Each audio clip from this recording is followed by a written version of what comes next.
that I record this session.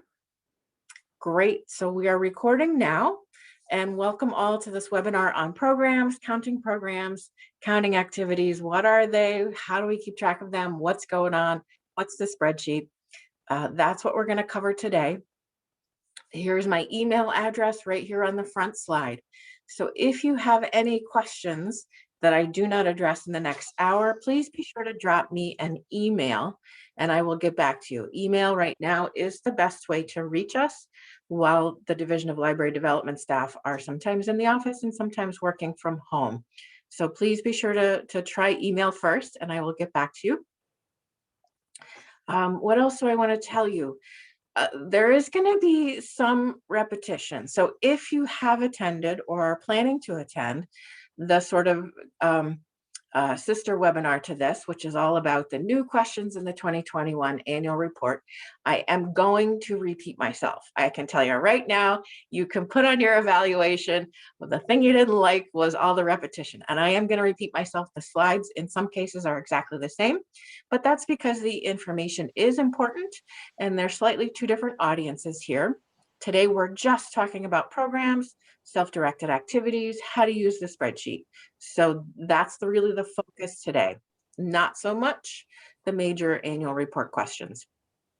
So yes, I am going to repeat myself a little bit based on what I said there. You can always listen again for reinforcement. You can always ask me some more questions for clarification.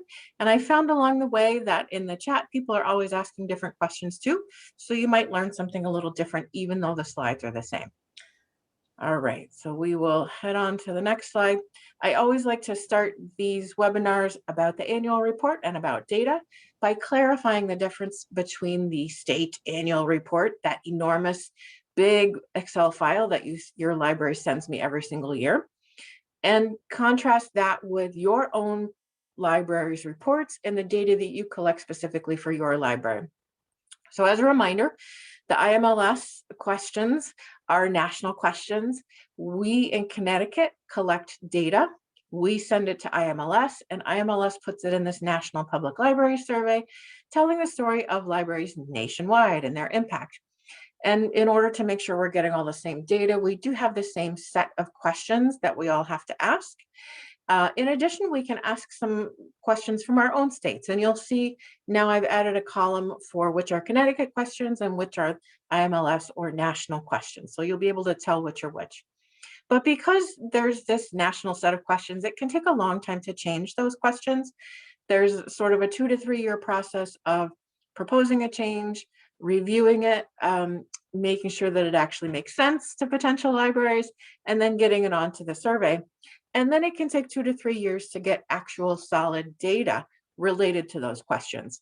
So you see, it's a long process. So anytime we change questions or add questions or tweak them, there's a little bit of an in-between time until we all kind of shake it out and get it all figured out and we're all on the same page.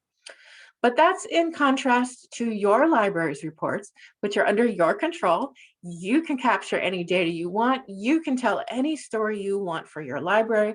And I encourage you to do that because you have amazing things that you're doing, and not all of that gets included in the state annual report. I know there are a lot of gaps in that report, but I also don't want to keep adding questions, right? So I encourage you to really keep track of all the fabulous things your library is doing and tell that story to your funders, your board, your community, everybody you can think of to really toot your own horn. So that's the difference between those two kinds of reports. So moving on, we're here today to talk about programs, activities, how we keep track of them. And IMLS is coming out with a lot of new questions for this year's annual report about programs and what they are and how we keep track of them. And that's because that's really the new shining star at public libraries, right? Because over the past years, we've seen circulation decline, we've seen library visits in many cases decline. Obviously, we've seen collection counts decline as libraries are weeding collections and weeding out reference collections to make more space for patrons, for people, which is a fabulous thing. But on the other hand, programs are actually growing. That's our big industry right now. And IMLS is really interested in sort of digging into that a little bit more and seeing the complexity of that story across the country. So that's why we're really digging into programs. And I want to remind you of the definition of programs according to IMLS. So as you are tracking in your spreadsheet to report to me for the annual report, this is what you're going to keep in mind as a program. And it starts with a planned event. So it's something scheduled, it's something on the calendar. Obviously, staff is putting time into it, of course, but it's something you are planning to do for a group of people. It's not a one-on-one, it's a group of people. So that's something you'll want to remember. And the program is about library services, or you're providing information to your participants in that traditional way that libraries do. Could cover use of the library, library services, library tours, or any other sort of general content, movies, all those fabulous lectures, all the fabulous programs that we're doing. But also remember to exclude things that are one-to-one, right? So going back to that program definition, it's about a group, not about a one-to-one. Those one-to-one things may be reference transactions, they may be volunteer activities, they may be outreach, they may be something else altogether, but they're not necessarily programs. So be sure that you're looking at that last bullet point there, reminding yourself about things to exclude because they don't meet the definition of programs from IMLS. All right, and a reminder, as always, make sure that you're counting all the programs that your library sponsors or co-sponsors. And co-sponsorship, I think, is going to be growing as more libraries collaborate on virtual programs, because now you're pooling your resources and you're able to get a slightly more expensive speaker than you may have been able to get on your own. And because you can put as many people as you want in the virtual room, and you don't have to worry about the fire marshal and how many people you physically have in your space. So co-sponsorships are really a fascinating, I think, growth aspect for a lot of libraries. But make sure that you are not counting as programs things that are sponsored by other groups that are simply using your facilities. So an example of this might be the Girl Scouts, who have spoken up and are using your meeting room for a recruitment activity. That's a Girl Scout program, and they're using your meeting room, which is great because you can count them in another question entirely about use of your meeting room space, but you won't count them as a program because your library is not sponsoring that particular program. It's them instead.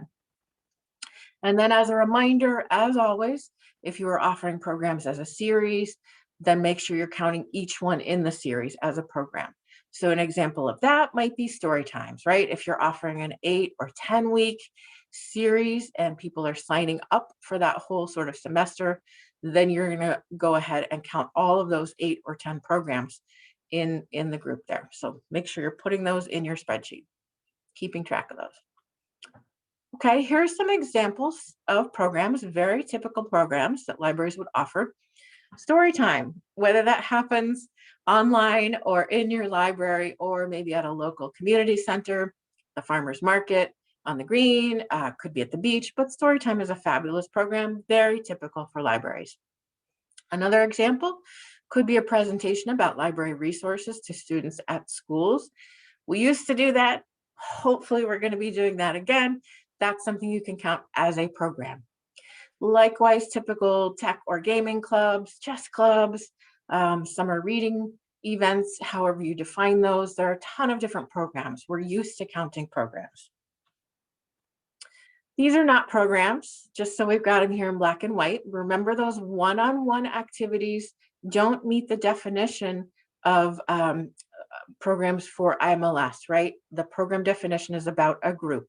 You're doing that planned event for a group. So one-on-one activities like literacy tutoring, homework assistance, and mentoring don't count as programs. You maybe count them somewhere else and tell that story in your library. Also, as a reminder, the self-directed activities that have been so popular over the past year as libraries have been dealing with the COVID pandemic are not programs. They're self-directed activities. And we have a way to count those now in Connecticut. So that's part of the spreadsheet, and that'll be part of our annual report going forward. But some typical self-directed activities are all of those great take and make kits, the grab and go kits you guys have been doing, really fabulous creative things. That's a self-directed activity. Likewise, back when we were open and will be open, and in some places are open again, I know some libraries may put out sort of a drop-in craft projects out in the kids' room maybe, and parents and kids can just pop in sometime that morning, do the craft, maybe follow some instructions that are printed on the table, but they're not expecting any kind of interaction with library staff as they're doing that craft. It's just really that self-directed thing that the parents and the kids are working on together, or the kids are even doing themselves. So that's a self-directed activity, not a program. So be sure you're counting that in the right column and the right line in your spreadsheet. Likewise, a library card sign-up booth, great outreach, wonderful thing to be doing, but doesn't count as a program. So keep those examples in mind. I see a question in the chat. We talked to all of our school kids about our summer reading program by joining into Google Meets with each classroom. Does that count as a program even if it's done online? Yes, yes. So now we do have, within the IMLS definitions, we have the options of really counting online programs in a more robust way than we used to do that, or than we ever did before. So online programs absolutely count. Hang on to that question because I'm going to get there. So these are the new kind of program formats that IMLS has defined going forward. If you can grab these for the past year, please do that. This is what we're going to be doing going forward. These are the terms, these are the questions. So you remember 2 years ago, it was really simple, right? We would say, how many programs did you do for this age range? And what was the attendance at those programs for that age range? And it was really simple and straightforward. Everything got shoved into one bucket. And last year, we started to add virtual programs. So the questions were about the number of in-person programs and the number of live programs, and then the attendance at each of those. So it was a little slightly more complex because we really started delving into those virtual programs. But now there are 4 choices. We've broken out the in-person to 2 options, and we've broken out the virtual to 2 options. So in person, you could either be on-site or off-site. And on-site means on the library grounds or on the premises or in the building. So you could be in your story room, you could be in the library, you could be in the foyer, in the parking lot, on the lawn, on the roof, on the balcony, on the deck, on the patio. If you are on library property, you are on site. In contrast, if you are off library property, you are off site, right? So even if that's the park next door, it's not library property, you're off site. Other typical examples might be, again, the beach or the community center, the senior center. So many possible off-site options, and you'll be keeping track of those, and that shows a little bit more impact in the community. Likewise, with the virtual programs, we're now sort of breaking it up between the synchronous and the asynchronous. And you'll remember those terms if you've taken any kind of online classes. The synchronous ones, you had to tune in like every week at 10 a.m. on the same day to catch the professor and to catch the class discussion. And that was synchronous and live, and you had to be there at that time or you missed it. Versus those asynchronous classes where it was really on demand or whenever you wanted to, at 2 in the morning, if you wanted to jump in and watch the discussion and participate, you could do that. So those are the distinctions that IMLS is making. So the live programs, live virtual programs are synchronous, all at the same time. And then those asynchronous on demand are pre-recorded programs. So that's how we're calling them in Connecticut, the terminology that we're using. And make sure that as you're going through, you're counting a program only once. So we'll see an example of this as we go along, but you could have a live in-person on-site program that maybe you live stream, and then you post the recording afterward. Wonderful, great impact. That counts as one program, and you can count attendance at the live in-person on-site thing, as well as attendance at the live virtual thing, as well as the number of people who watch your recording. So you can really start to show the impact on several different formats in the spreadsheet. I'll show you how to do that. Okay, I see another question or 2 in the chat. What if we host an in-person within the library and offer it live virtual too. I think I answered that, but if I didn't, follow up with me and ask me another question. Another question, live, Facebook, and then on demand. I'm not sure what you're getting at there, but hopefully we will address that as I go on. Another question in the chat. During library construction, we do not have any on-site programs. Good choice. Our friends group rented a room for us to use. Would we call that in-person, on-site, or off-site? If the room is on your library premises, which I can't imagine it is, then it would be on-site. If the room is not on your library property, then it would be off-site. Okay, so make sure that you are choosing your audience age accordingly. So this is the intended audience for the program. Obviously, when you do a story time for toddlers 2 to 3, the caregivers come, right? And they're grown-ups. Of course they're going to come. You're counting all of that attendance, kids and grown-ups, as attendance for that particular program. And the program is aimed at children 0 to 5. You'll remember we used to do children's programs in a larger age range, 0 to 11. And now IMLS is breaking them into those 2 separate subgroups. So 0 to 5, they're really thinking is probably early literacy activities. And then the ages 6 to 11 are typical kids activities as well. So keep those 2 subdivisions in mind as you're tracking your programs going forward. Next, IMLS clarified the age ranges for the teen and YA programs. That's ages 12 to 18. Seems to make sense, but they just wanted that in black and white in writing. And then clarified that adult programs are ages 19 plus. So that typical one, I'm guessing, is probably long-term retirement planning or long-term care planning, something that teenagers and kids would never want to come to. That's an adult program. And IMLS is now using the term general interest for sort of everything else, right? So that's what we would think of as an intergenerational program or a family program or an all ages program. That goes into the catch-all of general interest.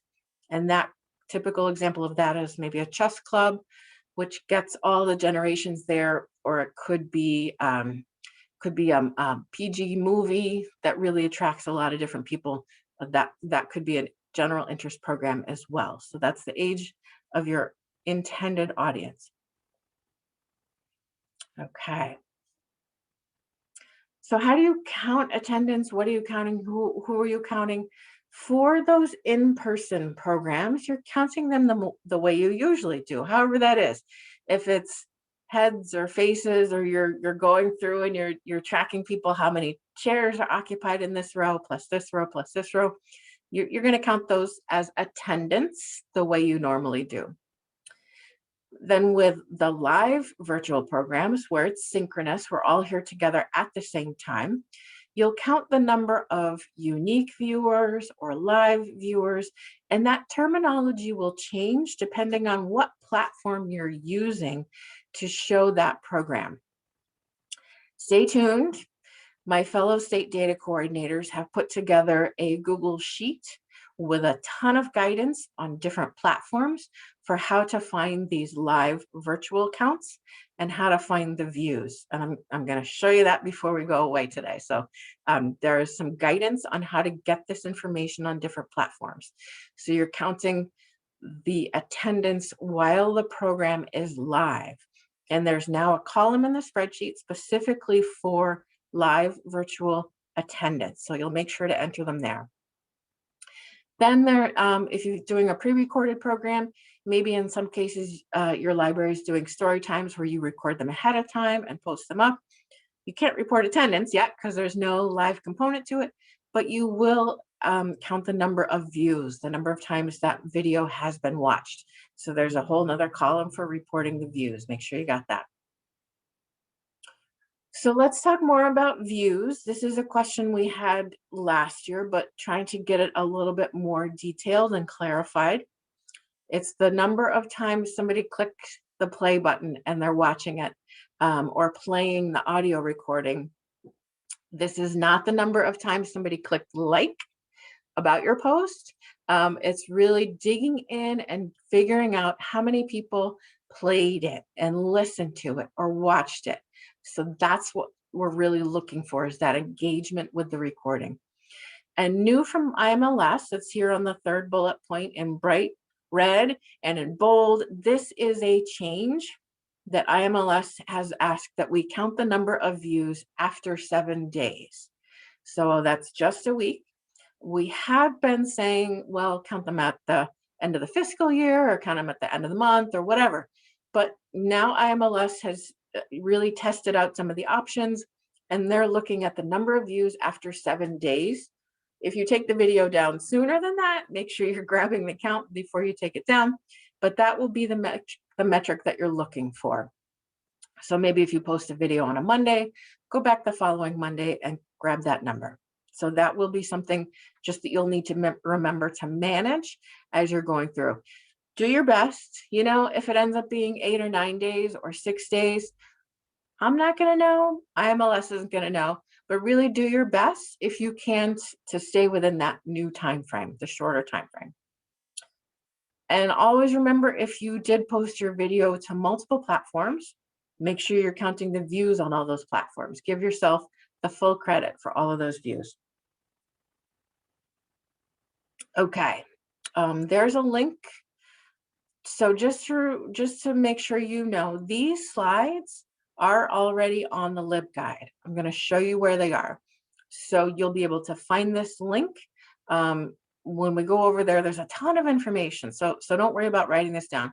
But this Google Sheet I mentioned that we're going to take a look at together is what my fellow data coordinators put together. And it's really great for how you find the number of views on different platforms. It's very helpful, very, very clear and detailed.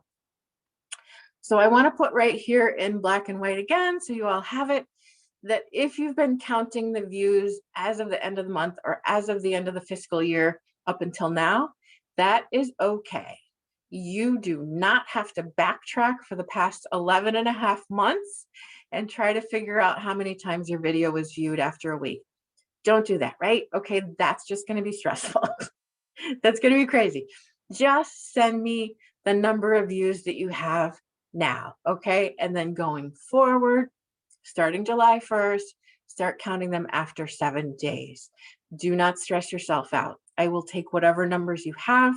So remember, IMLS knows that it takes a while for that new data in response to the new questions to sort of even out and sink in a little bit. So just send me what you got. Thank you, Kim, for posting that.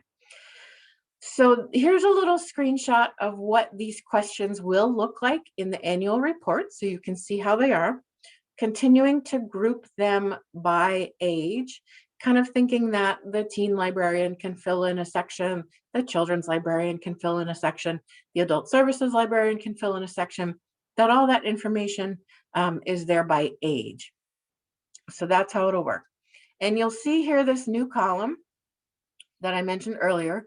US, these are the IMLS questions, the national questions that every library in every state across the country is answering for IMLS.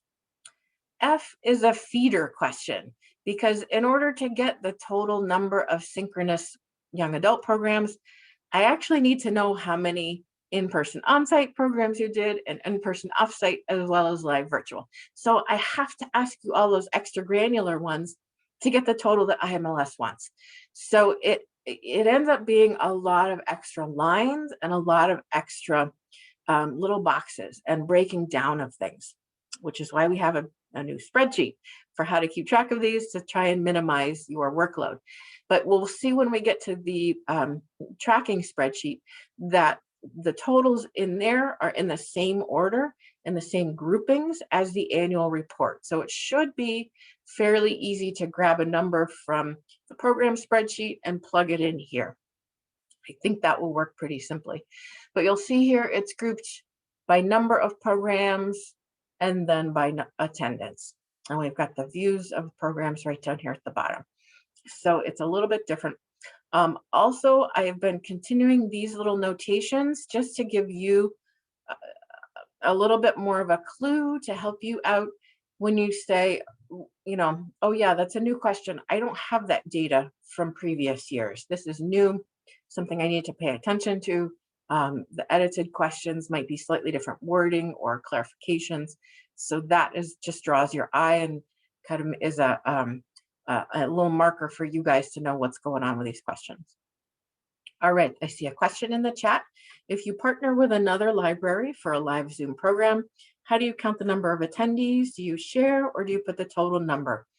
On my LibGuide, I do have some guidance for how to portion out those co-sponsored programs and attendance. Basically, you've got options. And so you and your fellow library need to determine ahead of time how you're going to count those and just figure it out for yourselves what that's going to look like. It's up to you, but there are options. So we'll take a look in the FAQs. All right, self-directed activities. This is new for us in Connecticut. This will be the first year that we're reporting this data in the annual report, and it's something that you will keep track of going forward. So this is a way to catch all of those great activities that libraries have been offering for their patrons while so many doors were closed physically to the public. You kept doing programs and you kept interacting and engaging with the community in really creative ways. And now we have a place to report that on the annual report so we can capture all of this data and give it up to a state picture. I can give it back to you in the fact flyers. We can really start telling a more complete picture of all of that engagement. So here's the definition at the bottom, that it's provided by your library staff for patrons. It's typically an occasional basis, but really without the expectation of staff interaction while the activity is being completed. So remember that sort of drop-in craft activity you might have on the table in the children's room. There's no expectation of staff interaction. It's great if you go over and say, hi, how you doing? Can I help? But you're really expecting that the caregiver and the kids are going to be working on that craft themselves. Likewise, with all of the fabulous take and make and grab and go kits you've been doing, great amount of time putting those together and preparing those, love it. The kids take them home and they do it following your instructions, but they're not expecting any kind of staff interaction. So you see how that kind of self-directed activity could be at the library or it could be offsite at home. Those are the kind of places where those self-directed activities might happen. So here's how those questions will look on the annual report. You'll see in the first left column, these are all Connecticut specific questions, which means I'm not giving this data to IMLS. You're not going to see this in the public library survey, but you will see it in our own state profile, our statistical profile. You'll see these activities. And again, it starts with the number of activities and then the number of participants. So I'm trying to be really careful with terminology. Participants and activities go together, and attendees and programs go together, right? Because you're really attending kind of live in the moment, those in-person and live virtual programs versus participating in some self-directed activities at your own pace. So that's the terminology, and hopefully we'll get used to using those terms as we go along. So we're at the point where I'm going to show you the fabulous spreadsheet.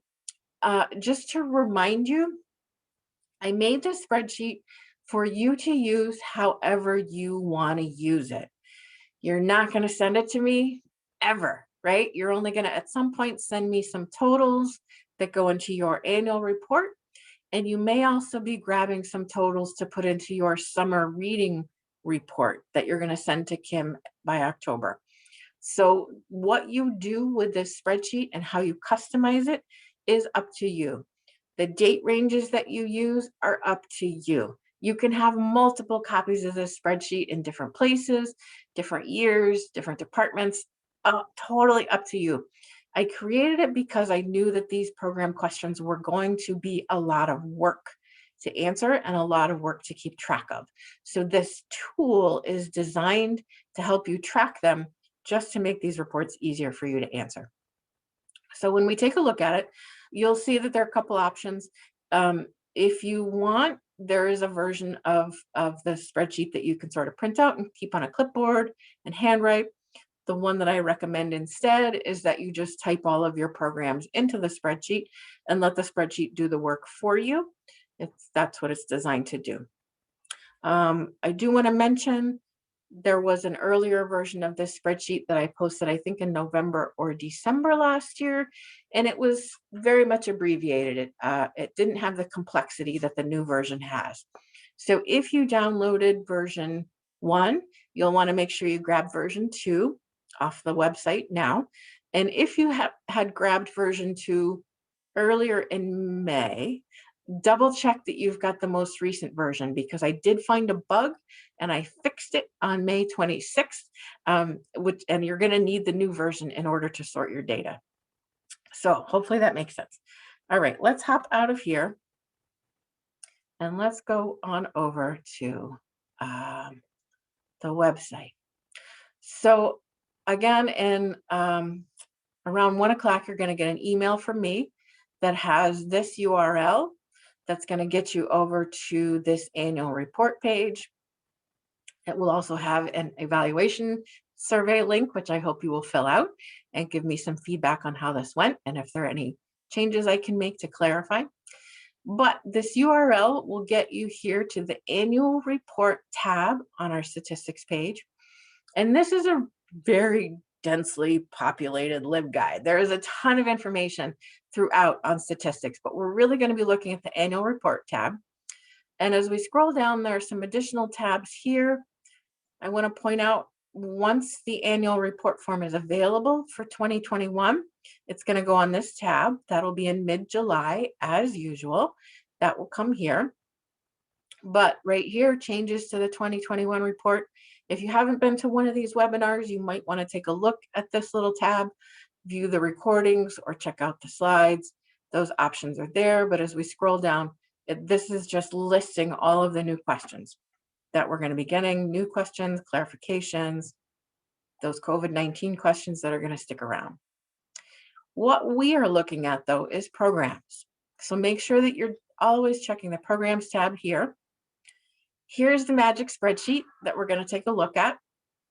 Here's the revision date, just as a reminder.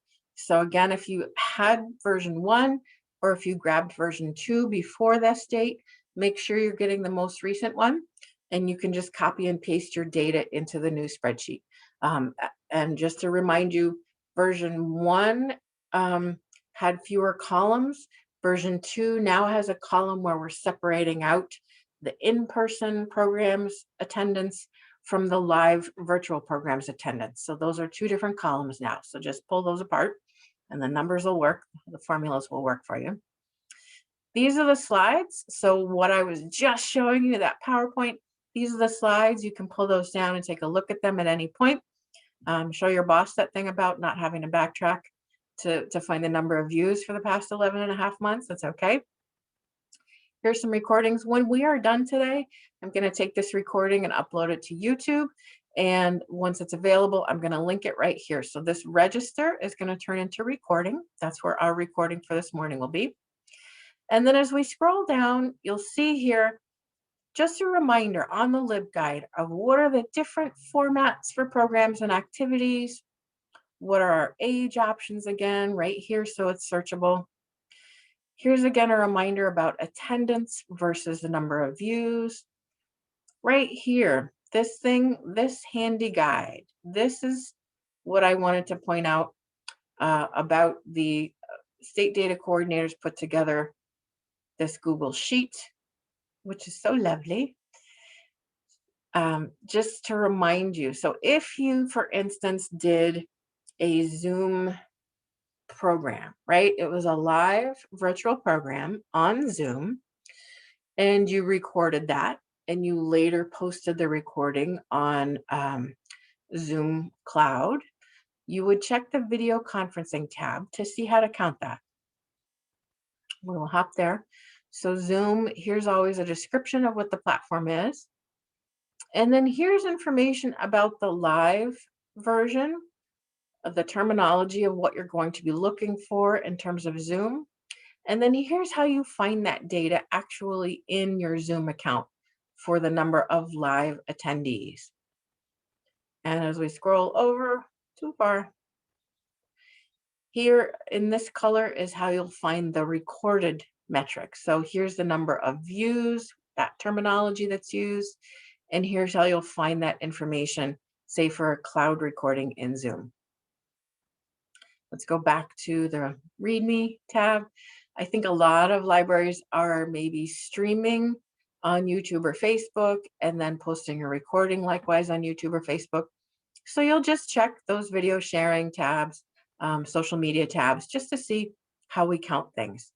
Let me see if I can shrink this down a little. It's hiding behind my caption, so I can't see it. Video sharing, let's see what that looks like. So say you're doing a live stream on YouTube, you're going to be looking for peak concurrent views, as it's known in YouTube. Here's how you're going to find that within the YouTube platform.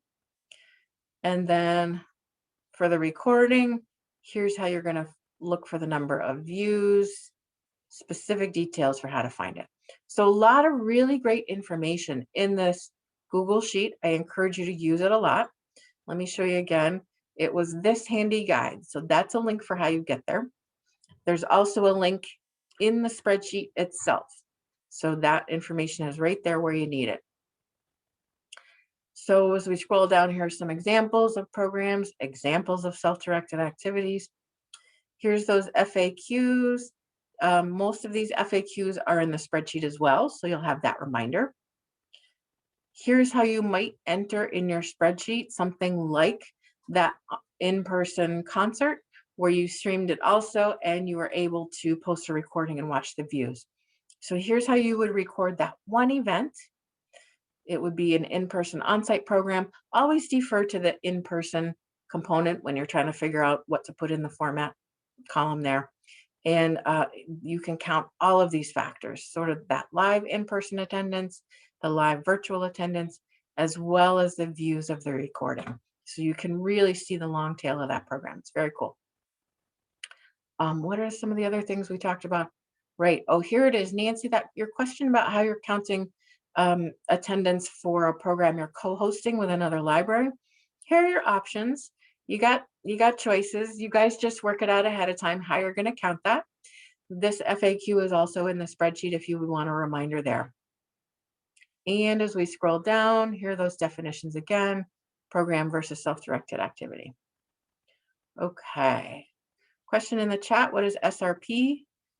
My downloaded spreadsheet doesn't have the drop downs. I apologize. That's something I'm going to fix in the next version of this thing. In my head, I think of summer reading program as SRP, not even thinking that like not everybody in the world knows that SRP is summer reading program. So I will spell that out next time in the spreadsheet so that it's a little bit more explicit for everybody. But SRP is summer reading program. So, oops, let me go back here. When you click on this, it's going to open up an Excel spreadsheet, right? Gorgeous little Excel spreadsheet. You're going to make sure you enable editing. You're going to have to do that every time you download this. And as we start out here, it's going to open up to the definitions page. And you'll see here, this is pretty similar. This is all the same information that we just saw on the LibGuide in terms of formats, ages, attendance, and views and participants. Here again is the link right here if you want to pop over to that Google spreadsheet to figure out how to count the attendance and the views. It's right there here if you need it. And then scrolling down, again, here are those examples of what's a program, what's a self-directed activity. Here's the FAQs right here. Here's the definitions. Good, all right there in the spreadsheet for you. Annual totals. These are going to generate automatically for you based on the data that you enter in the next tab.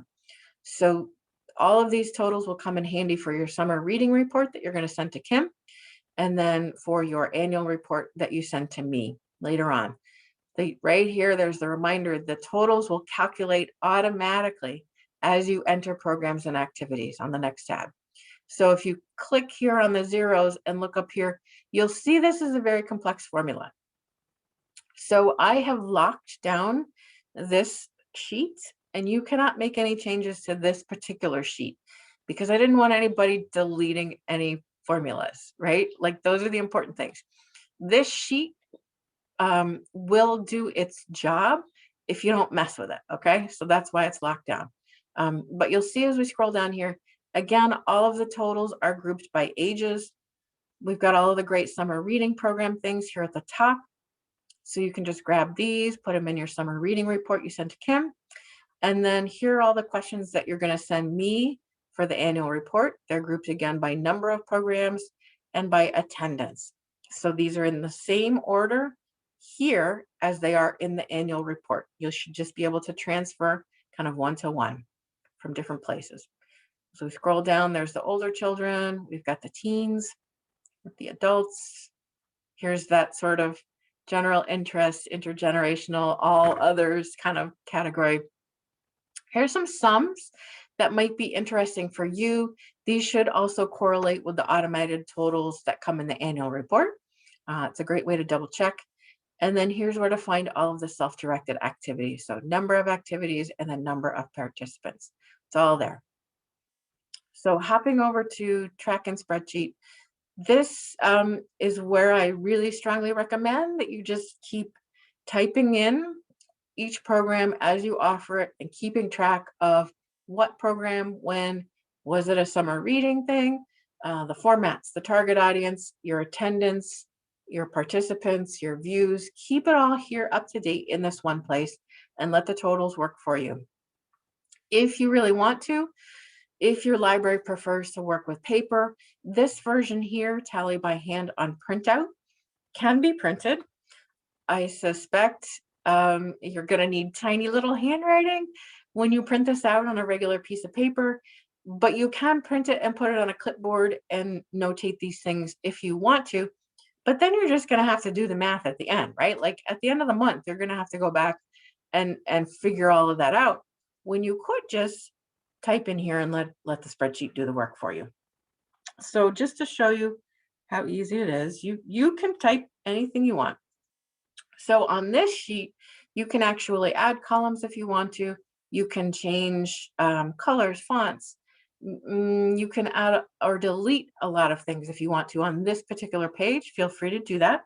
You may mess up some of the formulas, so be careful there. We are going to say this is not yet a summer reading program. We were fortunate enough to offer this in-person on-site on the library lawn. Our target audience. This is an in-person program, so our audience head count of kids and caregivers was 24. It was not a live virtual program, so I'm not going to enter anything there. We didn't record it, so I'm not going to enter anything there. This was not a self-directed activity, so I'm going to leave that column blank as well. So that's how you would enter a simple story time. Super easy. Let's try a concert, a kids concert that we did in July. This was part of our summer reading program. Oops. The concert was part of our summer reading program. It was related to Tales and Tales. We had a guy come and do some really cute animal songs. This, again, was in-person on-site. We did that on the lawn as well. It really was geared toward kids more so than anybody else. We knew that families were going to come, but it was really geared as a kids program. We had a bigger group there. We had 56 people show up. And then we actually streamed this, and we knew that we had another 31 people who were watching it while it was streaming live. And then we posted the recording, and we saw another 26 people watch the recording within 7 days. And because it was an activity, it was not an activity, we're leaving that blank. But you see how this column, if it's a summer reading program related event, it will total up based on what you've entered here. So that all adds up and goes into summer reading. So that's how you would type in and enter. Okay, let me scroll over and see some questions in the chat here. If a program is offered to 3 to 11, does it go to general interest? No, in that case, IMLS really prefers that you pick whichever age group is closest. So if it's a kids program, really pick one of the kids' ages. That's what IMLS would prefer. The general interest one is really general interest, like it's open to anybody and everybody. But if you're really gearing your program toward kids, then please pick one of the kids' choices. Okay, great. So we've got that. And then I want to show you, here's what a spreadsheet, I put a lot of data in here to kind of show you how this works. So this has, I don't know, however many different programs that I typed in there along the way, 55 programs or so. But let's take a look at the totals tab. And now you see how the totals just start filling in, right? They're just sitting back here in the back seat, doing their work, doing their job while you're busy typing into the track and spreadsheet, automatically calculating for you. So now when you go to do your summer reading report for Kim, you've got numbers here that you can go ahead and type into that report. And it's hopefully saves you some work as to, you know, how many counting, where am I counting, what am I counting? Use this tool however you want in multiple places just to make your lives easier. Customize it, make it work for you. And as we go down, yep, here's just automatically calculating all of these things. Poor kids, we didn't do any summer reading programs for the teenagers, but that happens. I do want to point out a misnomer here that I will correct at some point in the future. These are not really annual totals. These are just totals of everything that's in track and spreadsheet. So you really want to be cognizant of what you are keeping in the track and spreadsheet tab, right? Think for yourselves. Do you want to do that along an annual reporting year, so July to June? Do you want to do that on some calendar year period? Do you want to have multiple sheets going? Do you want to start a new sheet every year? You at your library need to figure out how you want to manage this data. It's totally up to you. I don't care less how you manage your data. You can keep a copy of this spreadsheet on your server and have everybody adding to one copy. If you want, instead, you could have a copy in children's and a copy in teen rooms and a copy with the adult services person, and then everybody smushes their data together at the end. That's okay. You can also upload this to Google Sheets and provide access to it there for everybody in your library. That's an option. Now, if you do that, I do want to point out that once you upload to Google Sheets, the protection on this page will go away. So you do run the risk of potentially deleting something on this page. So if you've got a savvy person, get them to upload it to Google Sheets and then re-protect this page so that none of the data goes missing. But that's your totals page and track and spreadsheet. And I want to also show you filters and all that good stuff because I imagine that you are probably reporting each month on the number of programs that you did in your department or in your library, attendance, participants, that kind of thing. So there's probably some kind of monthly report that you're generating for the board or a committee or somebody, and you need to be able to pull out monthly statistics. So right now, this is all in order chronologically. So what you might do instead is use the Excel features to figure out what's a monthly number for you. So there are a couple options in Excel. There's always multiple options in Excel. You can either use these date filters right here, and you could say, I want to show all of the programs between January 1st and January 31st. And it's going to show you those programs. And you can just say, great. Let me highlight those. And Excel will show you right down here on the bottom. Excel will show you that you did 6 programs. Very cool, over the course of January.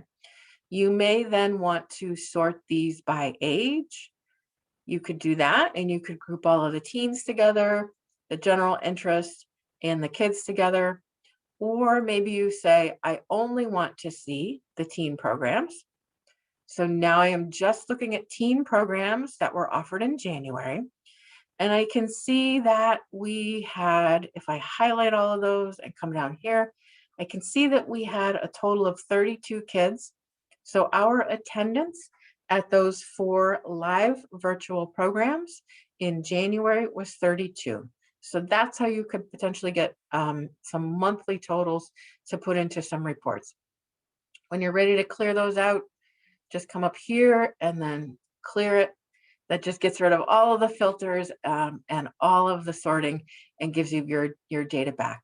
So for instance, then let's say we did, maybe we for some reason want to report on a quarterly basis. So let's say for January, February, and March of 21, we want to see what we did. That's actually a lot of different programs, right? So we scroll down, highlight. That's kind of the fastest way to do it. We did 20 programs over that quarter. Wonderful. You can, if you want, sort these. So you can either select specific formats, or you can just sort them and group them this way, however you want to do it. Likewise, remember, we could say, just show me all the little kids ones. That's great.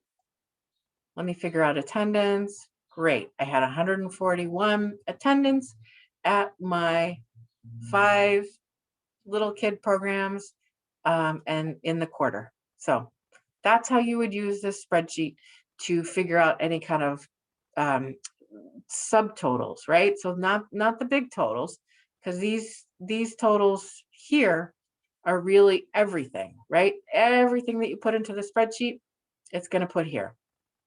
So make sure that you are filtering and formatting correctly. All right, let's hop over here and clear those out. All right, I'm looking at the chat questions. Does protection drop if you upload to the cloud? Yes, it does. Yeah, so make sure that if you are uploading this spreadsheet to Google Sheets or to some platform like that, that you go in and re-protect the annual total sheet there so that you are not messing. Oh, I should play with this some more because I am noticing. Let's try this. Let's see how this works, because I think it may have been doing something automatically that I did not know it could do. How cool is that? All right, so what did we say for January? We did a total of 6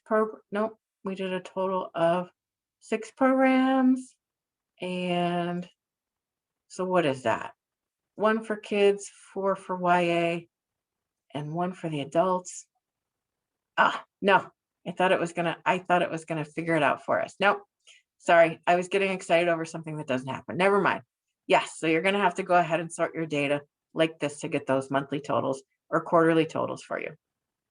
Okay, I'm scrolling back through the chat and I think I have answered all of the questions that I'm seeing there. Please go ahead and chat me some questions if I have said anything confusing or left things out, or you have lingering questions. Let me see. I think I have addressed all of these. Great. Oh, I did want to show you, again, just another example of how to enter something that here that you may do in multiple formats, right? So you hired a folk singer, he did a concert on the lawn. Wonderful, great thing. It was part of your Tales and Tales summer reading program. It was in-person on-site. It was really a general interest thing. And you counted 55 people who were there attending at the in-person program. And you live streamed it and you went in and used the Google Sheet to figure out how to get the live virtual attendance on your live streaming platform. And you figured out that was 42. And then you also use that Google Sheet to go back and figure out how to get the number of views after 7 days. And you learned there you had 34 people. So that's how it sums up here. So that's how those formulas work as well. So, all right, I think that I have, all right. That's everything I have for you today. I will put this back up. If you would like to get in touch, there's my email address again. There's my phone number. But I have told you everything that I wanted to tell you today. So thank you all for coming. I really appreciate your time. Please be in touch if you have any questions, and I will see you again sometime soon. Okay? Bye-bye.